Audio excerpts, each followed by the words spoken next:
জয় গুরু, জয় শ্রী শ্রী দেওরাহা বাবার জয়। আমাদের জীবনে মাঝে মাঝে এমন কিছু ঘটনা ঘটে যাতে আমরা বিক্ষিপ্ত হয়ে যাই নিজেদের লক্ষ্য থেকে, বা নিজেদের জীবন যেভাবে চলছিল সেই জীবনের সৌন্দর্য থেকে বিক্ষিপ্ত হয়ে যাই। একটা ছোট্ট ক্ষমা চাওয়া বা ক্ষমা করে দেওয়া আমাদের জীবনটাকে কত সুন্দর করে তোলে। আজ শুনব তেমনই একটি ঘটনা। এবং কোনো মহাপুরুষের দৃষ্টি যখন আমাদের ওপর থাকে তখন সেই কাজ আরও সহজ হয়ে যায়। পাঠ করে শোনাচ্ছি ব্রহ্মর্ষি যোগী সম্রাট শ্রী দেওরাহা বাবা বইটি থেকে। লেখক শ্রী মিহির রায়চৌধুরী। কাশীর মাঝ গঙ্গায় মাচার উপর বসে প্রচুর দর্শনার্থীর সামনে উপদেশ দিচ্ছেন পূজ্য বাবা। বারাণসীর নিকটস্থ রামনগর নিবাসী প্রখ্যাত প্রতিষ্ঠিত এক বিদ্বান ব্রাহ্মণ নৌকো নিয়ে দর্শন করতে এসেছেন সেদিন। বাবা একটু চুপ করতেই সামনে যেতে ইঙ্গিত করলেন ব্রাহ্মণ নৌকার মাঝিকে। ধীরে ধীরে নৌকাটি মাচার সামনে এসে দাঁড়ালো। ব্রাহ্মণ দাঁড়িয়ে হাত জোড়ো করে বললেন, মহারাজ। আর কথা বলতে পারলেন না। মনের উদ্বেগ, অশান্তি আর ব্যাকুলতার তাড়নায় ফুঁপিয়ে কেঁদে উঠলেন ব্রাহ্মণ। হাত পা কাঁপতে লাগলো থরথর করে। তারপর ছিন্নমূল বৃক্ষের মতো পরম পুরুষের শ্রীচরণ প্রান্তে লুটিয়ে পড়লেন। সমস্ত ভক্তমণ্ডলী অবাক হয়ে তাকিয়ে আছেন ব্রাহ্মণের দিকে। একটু ধাতস্থ হলে প্রেমপূর্ণ কণ্ঠে বললেন যোগীরাজ, ক্যা হুয়া বাচ্চা, বলো।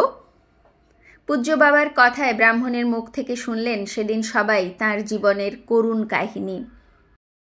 প্রতিবেশী জেলা শাসকের সঙ্গে বন্ধুত্ব ছিল তাঁর। দুই বাড়ির সঙ্গে যাতায়াত, ওঠা বসা একটু বেশি মাত্রায় ছিল। একদিন কোনো কারণে দুই বাড়ির দুই পত্নীর মধ্যে ঝগড়া হলো।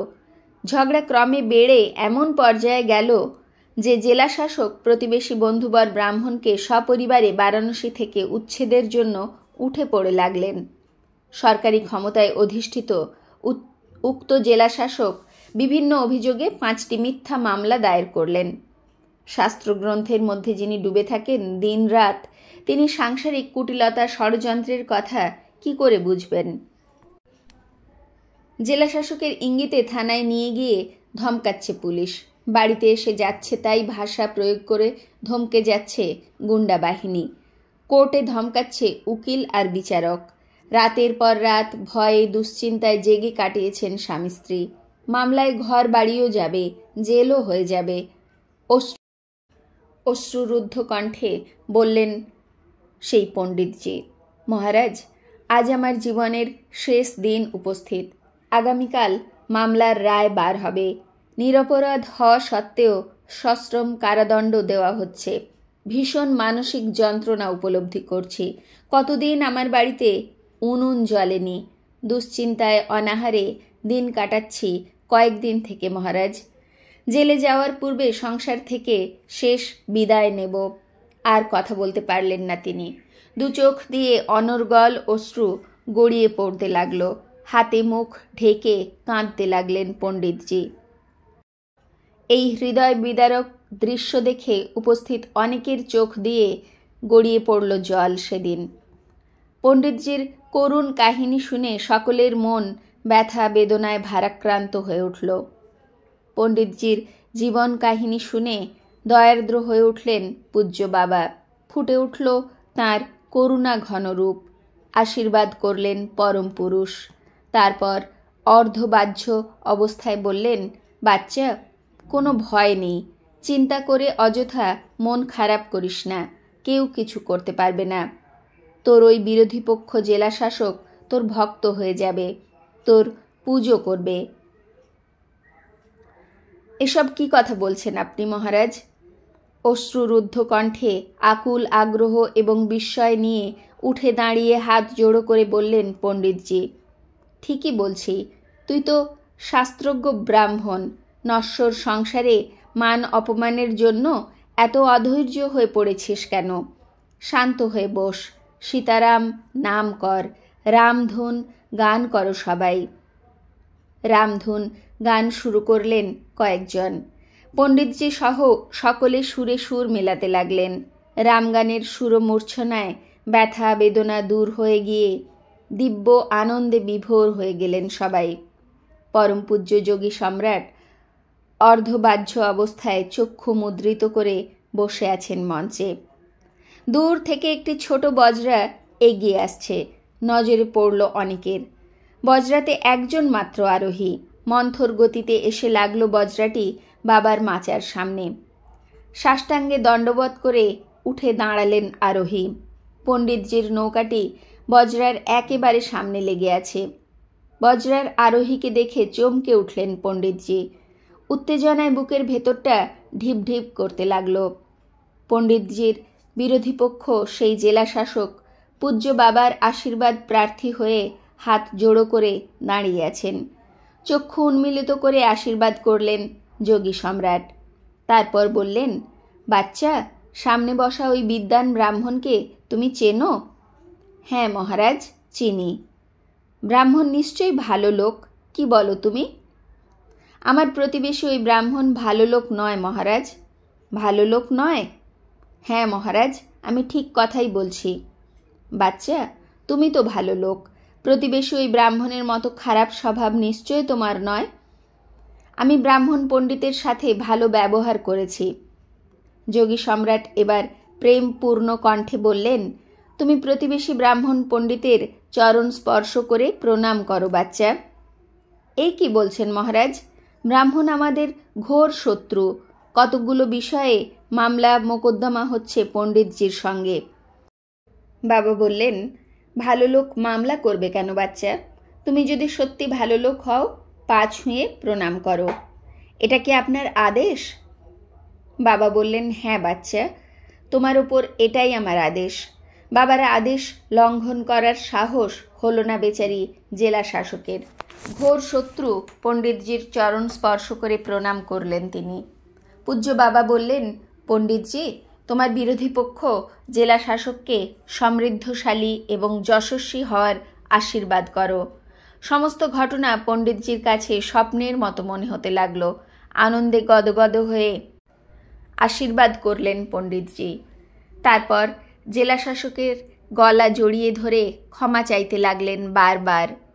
দরদ বিগলিত ধারায় অশ্রু ঝরতে লাগলো দু চোখ বেয়ে।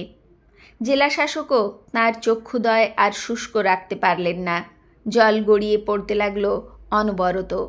দু হাত জোড়ো করে পণ্ডিতজির কাছে নিজের কর্মের জন্য ক্ষমা চাইতে লাগলেন তিনি।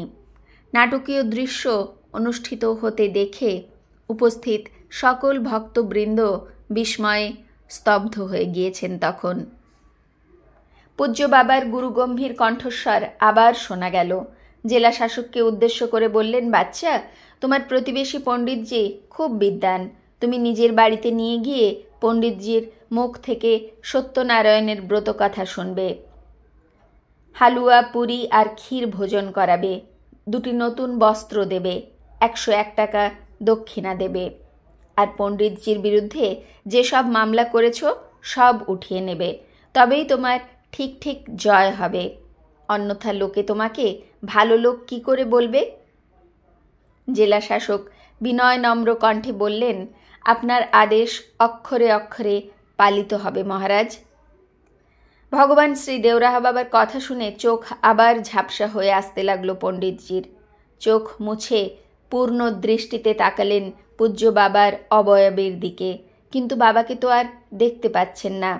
মাচায় আসীন রয়েছেন তাঁর ইষ্টমূর্তি ভগবান শ্রীহরি। চোখ মুছে আবার তাকালেন, দেখলেন পূজ্য বাবা বিশেষ মুদ্রায় সমাসীন হয়ে তার দিকে তাকিয়ে মুচকি মুচকি হাসছেন। অশ্রুরুদ্ধ কণ্ঠে হাত জোড়ো করে বললেন, প্রভু, আপনি সাক্ষাৎ শ্রীহরি। আমি দাম্ভিক অভিমানী পণ্ডিত ছিলাম। আমার থেকে বড় কেউ আছে স্বীকার করতাম না। কোনো সাধু মহাত্মা বা কোনো লোকের কাছে মাথা নত করিনি। চরণ ছুঁয়ে প্রণাম করা তো দূরের কথা। বহুবার আপনি এখানে এসেছেন, কিন্তু আপনাকে দর্শন করতে ইচ্ছা হলেও অহংকার বাধা দিয়েছে। হরি কৃপা বিনা সাধু মহাত্মার দর্শন হয় না। প্রভু, আপনি সাক্ষাৎ ভগবান নৃসিংহরূপে দেখা দিয়ে গোটা ব্রাহ্মণ পরিবারকে রক্ষা করলেন আজ। আপনার শ্রীচরণে রইল আমার কোটি কোটি প্রণাম। অতিরিক্ত আনন্দ আর আবেগে কেঁদে ফেললেন পণ্ডিতজি। পণ্ডিতজি চুপ করতেই জেলাশাসক বলে উঠলেন, মহারাজ, আপনি আমাকে মিথ্যা প্রবঞ্চনা ছলনার হাত থেকে বাঁচিয়ে সত্যে প্রতিষ্ঠিত করলেন আজ। আপনার শ্রীচরণে আমার কোটি কোটি প্রণাম রইল। জীবনের বাকি কটা দিন যেন সত্যের আশ্রয়ে থাকতে পারি, এই আশীর্বাদ করুন। পণ্ডিতজি এবং জেলা শাসক দুজনে একসঙ্গে বাবার কাছে এসে দাঁড়ালেন। আশীর্বাদ করে ঘরে ফিরে যেতে আদেশ করলেন যোগী সম্রাট। তারপর উপস্থিত সকলকে আশীর্বাদ করে ছুটি দিয়ে সেদিনকার মতো লীলা সংবরণ করে মাচায় অবস্থিত কুঁড়ে ঘরে ঢুকে পড়লেন ভগবান শ্রী শ্রী দেওরাহা বাবা। পরদিন সকালে জেলা শাসকের বাড়িতে আমন্ত্রিত হয়ে সত্যনারায়ণ ব্রত কথা পাঠ করতে গেলেন পণ্ডিতজি। আনন্দের বন্যা বয়ে গেল দুই বাড়িতে। আনন্দের বন্যায় অবগাহন করলেন সেদিন বহু লোক। ঘটনা শুনে রামনগর এবং কাশীর লোক আশ্চর্য হয়ে গেলেন। আন্তরিকভাবে প্রণাম জানালেন তাঁরা ভগবান শ্রী শ্রী দেওরাহা বাবার উদ্দেশ্যে।